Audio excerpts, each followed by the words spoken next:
कितना अजीब सा लगता है ना। क्यों लगता है ऐसे अजीब सा? क्योंकि गुरु नानक देव जी ने भी यही कहा था कि मैं सुहागन, मतलब वो दूल्हा एक ही है हमारे पूरे जगत में।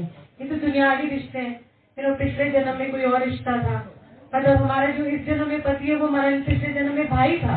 You never know. तो इस जन्म में जो आपका जो भाई है वो आपका पिछले जन्म में पति था। तो ये जो शारीरिक रिश्ते हैं, जो ये आपके जितने भी रिश्ते हैं, ये सब टेम्पररी हैं। एक परमानेंट रिश्ता होता है परमात्मा के साथ। तो इसलिए परमानेंट सुहागने वही होती है जो परमात्मा को अपना सब कुछ मानती है। बाकी रिश्ते निभाते हुए आते जाते सारे रिश्ते निभाओ, बट ये नहीं कि वो परमानेंट है आपकी लाइफ के अंदर। वही रिश्ता परमानेंट है जो आपका परमात्मा के साथ है। आपकी आत्मा का परमात्मा के साथ जो मिलन होता है और जो जुड़ाव होता है, वही आपका सच्चा रिश्ता और परमानेंट रिश्ता होता है। तो उस पर इन्वेस्टमेंट करनी चाहिए हमको। हम बाकी सारे रिश्तों में, मोह के रिश्तों में इन्वेस्टमेंट करते हैं, बट जो असली जो हमारा मूल है उसमें हम भूल जाते हैं कि वहाँ भी एक खाता खुला हुआ है और वो खाता हमारा खाली है। क्योंकि हम सोचते जो मोह के रिश्ते हैं ना, यही सब कुछ है।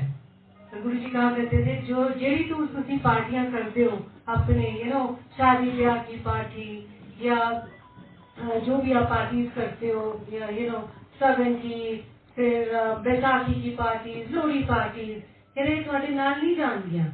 जो मेरे नाल मनाओगे तो वही जान गया थोड़े नाल।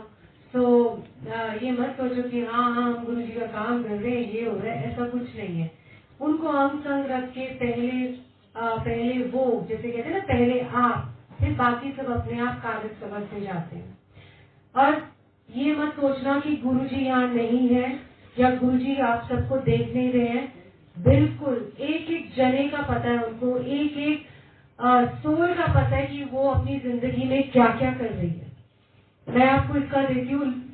मैं खुद हैरान तो नहीं होती, मुझे मालूम है। पर क्या होता है कि कभी कभी आपके मन का एक आलस आ जाता है। आपके जो दिमाग है ना, वो बहुत वो ग्रांटेड लेता है कि हाँ हाँ गुरुजी है। सभी बोलते हैं अरे गुरुजी तो बैठे हैं, अरे गुरुजी तो है। बट सच में दिल से मानने वाले बहुत ही विरले और कम लोग होंगे। वो बोलेंगे हाँ गुरुजी है। उनकी आवाज में जो कशिश और जोर होगा वही बताएगा कि हाँ वो मानते हैं। नहीं तो हाँ जी गुरुजी हगे ने, हाँ जी सब गुरुजी करण वाले ने, सब गुरुजी हगे ने, ये वो। बस वो सिर्फ मुंह से बोलना है। पर जो गुरुजी वाले होंगे और जो सच में मानते हैं गुरुजी वाले, उनकी आवाज के अंदर एक कशिश होगी और वो आप जब वो बोलते हैं तो आपको लगेगा कि हाँ है गुरुजी। और सबके जीवन में गुरुजी हैं। ये मत सोचना कि आप सोच रहे हो कि इसका तो काम हो गया। जैसे आज हमने शब्द कीर्तन में सुना कि अगर किसी का कल्याण हो रहा है तो ये पूछो गुरुजी मेरी बारी कब आएगी। और ये ईर्ष्या से निकलोगे तो ही ब्लेसिंग मिलेगी, नहीं तो ईर्ष्या, मोह, माया में, ग्रीड में, इसके पास ज्यादा है मेरे पास कम है, इसका घर बड़ा मेरा घर छोटा, इससे ज्यादा सुंदर घर बांट रहा है, हम तो वो भी नहीं कर सकते। गुरुजी ये कंप्लेन लिस्ट, ऐसा नहीं होना चाहिए आपकी लाइफ के अंदर।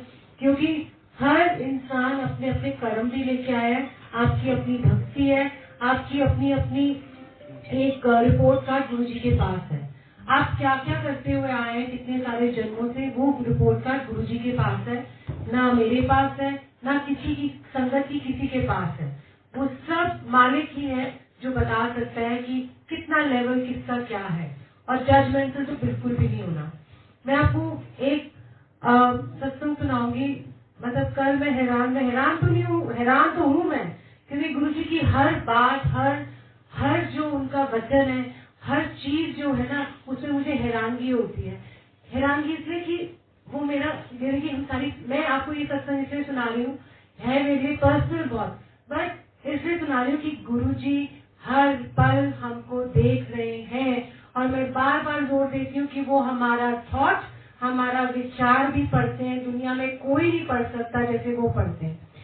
शिवरात्रि के आसपास ना, या ये 15-20 दिन से ना मेरे मन में चल रहा था, बड़े दिन से ना मैंने शिव पुराण नहीं पढ़ी। और मन में कसक सी आई थी, कुछ काफी महीने हो गए मैंने शिव पुराण नहीं पढ़ी। ऐसी एक मेरे आलमीरा में गुरुजी की फोटो और शिव पुराण रख के प्रॉपरली एक उनके लिए वो बना दी जगह।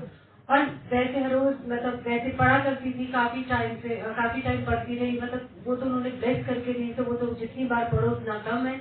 तो मैंने ना ऐसे बंद करके रोज उनको एक धूप जलाती थी और जब शिव पुराण करती थी उनके सामने बैठती। तो बड़े महीने हो गए ऐसे, काफी महीने, मुझे लगता है 6-8 महीने हो गए कि मैंने ना वो अलमारी खोली नहीं, ना मैंने शिव पुराण पढ़ी, ना मैंने गुरु जी को वो धूप करी, ऐसी बंद करके रख दी। बाकी बाहर वाले गुरु जी तो थे, जो अंदर मेन जगह थी मेरी, वो मैंने 6-8 महीने से निग्लेक्ट करी, आलस कह लो, आया नहीं दिमाग में, काम में व्यस्त हो गई, जो भी हमारे मन की चीजें हैं जो हम सोचते हैं ना, तो और मैं थोड़ी ठीक भी हूँ और रेडियल भी हूँ कि कोई संगत मुझे आके कहे कि ये सपना आया, वो सपना आया, तो ये करना वो करना, मैं मानती नहीं, बहुत मुश्किल से मानती हूँ क्योंकि मेरे दिल में उतरती नहीं है ये बातें। तो मैंने ना तो एक संगत है और वो मेरी बहुत अजीज और बहुत प्यारी है, और नाम मैं लूंगी नहीं। तो शुरू से बहुत प्यार है मेरा उसके साथ, बहुत ही ज्यादा, मेरा उसका आत्मिक कनेक्शन है। तो उसने मुझे बोला कल आके कि ऐसा है भाभी कि ना गुरु जी कह रहे थे कि ना वो शिव पुराण नहीं पढ़ रही आजकल। मैंने कहा अच्छा, तो कहते मैंने सपने में उनको बोल दिया गुरुजी वो पढ़ती है, क्योंकि जब वो मिलती थी तो उसको लगता था मैं पढ़ती हूँ शिव पुराण। कहती नहीं गुरुजी वो पढ़ती है। कहते नहीं उन्हें ना मैंने बंद करके रखे है, मैं वो मैंने शिव पुराण पढ़ नहीं रही है, और जो मैं ब्लेस करके देते वो ब्लेसिंग अपनी बंद करके बैठ जाती है। मैंने कहा ठीक है गुरुजी। सो कहने का मतलब ये नहीं है कि कि गुरुजी ने ऐसे ब्लेस किया वैसे, वो तो मेरे और गुरुजी का मामला है। पर कहने की बात ये है कि वो सारा कुछ जानते हैं, आपकी लाइफ में क्या हो रहा है, आपके जीवन में क्या हो रहा है, वो हर चीज आपकी जानते हैं। ये मत सोचना कि आज आपने धूप जलाई, अगरबत्ती जलाई, किसी के लिए कोई विचार भी आपके लिए आपके मन में गलत आ गया और आप जजमेंटल बन गए, या आपने कुछ भी ऐसा किया, आप ये सोचो कि गुरुजी की नजरों से कुछ नहीं बच सकता। तो ये मत सोचना कि गुरुजी तुम्हारी सुन ही नहीं रहे, क्या वो देख नहीं रहे। मैं इसलिए एग्जाम्पल देती हूँ, क्यों देती हूँ, क्योंकि ये तो मेरी पर्सनल एक चीज है, बट ओनली फॉर द संगत कि आप देखो कि नहीं गुरुजी देख रहे हैं, वो आपका मन भी पढ़ते हैं, वो आप क्या कर रहे हो वो सब भी देख रहे हैं। सो गुरुजी इधर उधर नहीं है कहीं भी, आज भी विराजमान है हमेशा आपके घरों में, आपके ख्यालों में। वो आपके रात को ख्याल क्या आते हैं, आप सोते किस ख्याल के साथ हो, जागते किस ख्याल के साथ हो, उनके पास इतनी पावर है कि वो सारा कुछ देखते हैं। तो इसीलिए प्लीज कोई संगत ये ना समझे अच्छा जी इसका हो रहा है, हमारी पता नहीं सुन भी रहे कि नहीं सुन रहे, हम इतने मरे मरे जा रहे हैं, हमारी जिंदगी कहाँ जा रही है, तो क्या सुन नहीं रहे कोई? नहीं, गुरुजी सुन रहे हैं। और ये 100% है, 200% है कि वो सुनते हैं, समझते हैं और आपका कल्याण भी करते हैं, जो आपको पता नहीं लगता। जैसे आपके जीवन में ना छोटी छोटी बातें होती हैं कि जो आपको ना आपको खुद को प्रमाण देती हैं, आपको खुद को एक प्रूफ देती है कि गुरुजी की कृपा कैसे बरस रही है। मैं आपको एक बात कह दूं और आपको वो असर नहीं होगी, क्यों? क्योंकि जब तक आप खुद उसको एक्सपीरियंस नहीं करोगे, जब तक आप उसको महसूस नहीं करोगे, तब तक किसी के बोलने ना बोलने से कोई फर्क नहीं पड़ेगा। आप खुद जानते हो कि आपके जीवन में क्या चल रहा है और गुरुजी ने आपको कैसे संभाल के रखा हुआ है। आप सारे जने जानते हो कि गुरुजी ने आपसे क्या क्या कृपाएं की है, क्या क्या आपके ऊपर अभी कृपा नहीं हुई है, तो वो नहीं हुई उसका भी एक कारण होता है। पर सब्र रखना होगा, संतोष रखना होगा, शांति से देखना होगा कि जीवन आपका कहाँ जा रहा है। हड़बड़ाहट नहीं होनी चाहिए।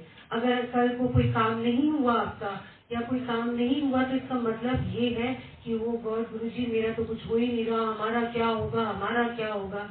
जब आपने डोरी उनको हाथ में पकड़ा दी है, अपने मन के घोड़े उनके हाथ में पकड़ा दिए, तो फिक्र किस चीज की, फिक्र किसी बात की नहीं है। फिक्र तब होगी जब हम सोचे हम इंसान है, बट इंसान गुरुजी कहते कि इंसान बनना है ना, तो फिर मेरे पे भी तो छोड़ दे कुछ, तो बस लगा रहे अपने काम में। ये नहीं कि ड्यूटी भी पूरी करनी कि गुरुजी थाली पड़ी हुई है, रोटी यहाँ पर है और निवाला भी आप मुंह में डालो, नहीं नहीं, ऐसा नहीं है। आपको अपनी ड्यूटीज, रिस्पॉन्सिबिलिटीज सारी पूरी करते हुए गुरुजी पे छोड़ देना है। कि इसका जो रिजल्ट है, जो बार बार कृष्ण भगवान भी कहते हैं रिजल्ट छोड़ दो। अच्छा बुरा कुछ नहीं होता, बट हमारे हिसाब से अगर रिजल्ट नहीं आता तो वो बुरा हो जाता है, और हमारे हिसाब से रिजल्ट आता है तो हम कहते हैं हाँ वाह वाह वाह भी वाह, है ना।